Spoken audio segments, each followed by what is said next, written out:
Ассалаумағалейкум ағайындар. Бүгінгі видеомыз жеміс ағаштарына суды үнемдеу және тиімді пайдалану. Сол үнемдеген суымыз бен ылғалдықты 4-5 есе арттыру және сақтап қалу жайлы болады. Одан алдын сіздер Жомарт бау-бақша каналының подписация бөліміне өтіп, каналға тіркеліп, лайк басып, сұрақтарыңыз болса комментарияға жазып, қолдау білдіріп отырыңыздар ағайындар.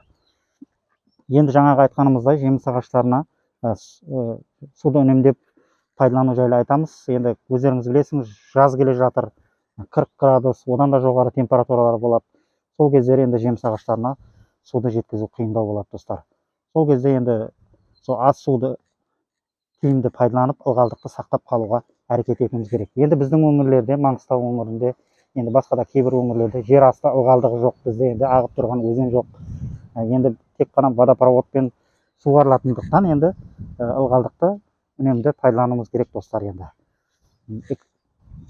Енді мен мына жеміс ағаштарыма өзімнің мынау енді 2 жылдан бері жеміс беріп тұрған берік ағашы, барлық жеміс ағаштарыма осы әдісті жасағанмын. Түгел бақшамдағы, мінекей достар, мына қапталынан 20-30 сантиметр сәл былайырақта мынандай пластик трубаны ары қарай қағып қойғанмын, 50-60 сантиметр тереңдікте.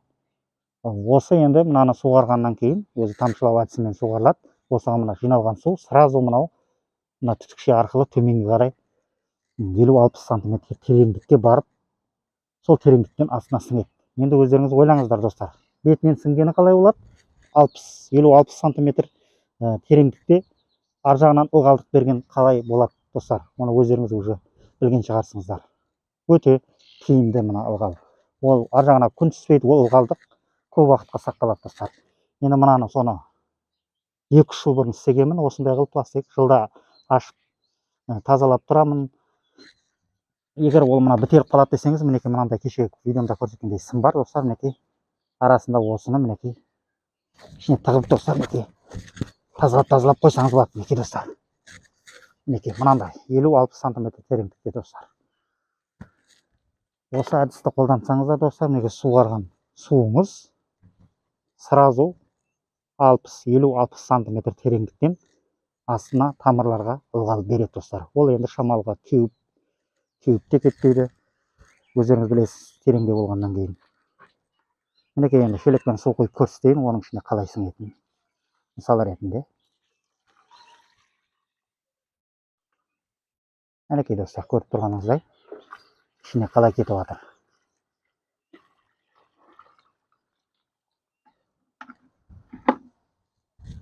Содан сіңген су астындағы мінекей достар тартып жатыр.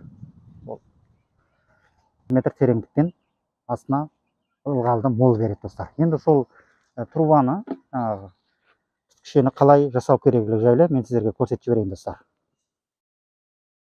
Достар, енді жаңағы айтып жатқан мынадай трубамызды қалай қағуды сіздерге көрсетейін. Достар, енді мынау жеміс ағашы, бұл да енді 4-5 жылдан беріп тұрған өрік ағашы, жаңағыдай. Енді жаңа айтқанымдай, биылғы егілген жас ағаштарға бұны пока істеудің қажеті жоқ, енді олар әбден ұстап кеткенше, достар. Енді бізге мынандай балға керек болады, қуал сияқты. Сосын кішкене мынадай труба керек, жерге қағатын. Мына пластик труба керек болады, осындай мінекей 50-60 сантиметр ұзындықта мынандай пластик труба болса, или темір труба болса да болады, осындай іші кесіп оны қағамыз, достар. Осыны жасасаңыздар, өте жеміс ағаштарыңызға ылғалдықты өте үнемдеуге өте пайдасы тиеді, достар. Мінекей мынаны мен жаңа алдын ала қағып дайындағанмын. Мінекей достар, мынау енді 50-60 см тереңдік болса, осы жерлерге дейін жерге қағуымыз керек, достар.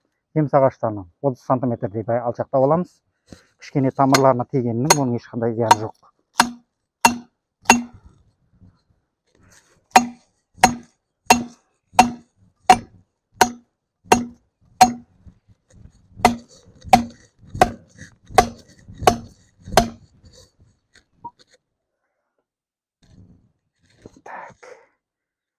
Болған жоқ.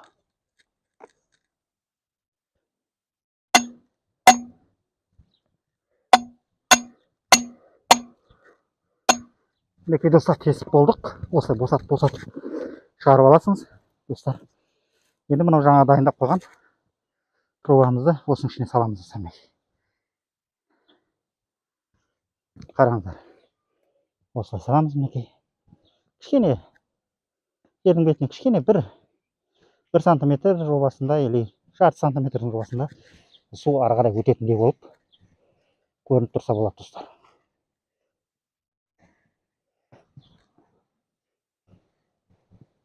Жан жағын жақсылап көмеміз трубаның орнына салғаннан кейін. Мінекей достар, осылай міне трубаны орналастырдық. Енді суарғаннан кейін су прямо осының астынан труба арқылы 50-60 сантиметр тереңдікте астынан ылғал жайылады достар. Енді бұның тиімділігі өте жақсы.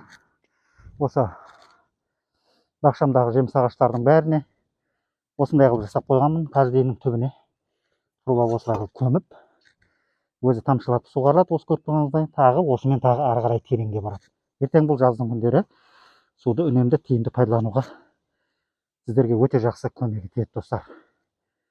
Енді келесі видеоларды өткізе алмаңыздар. Келесі видеоларымызда жаздың ыстыларында осы ылғалдықты және де көп уақытқа сақтап қалу, қалай сақтап қалу жайлы видео түсіретін боламын достар. Каналға тіркеліңіздер.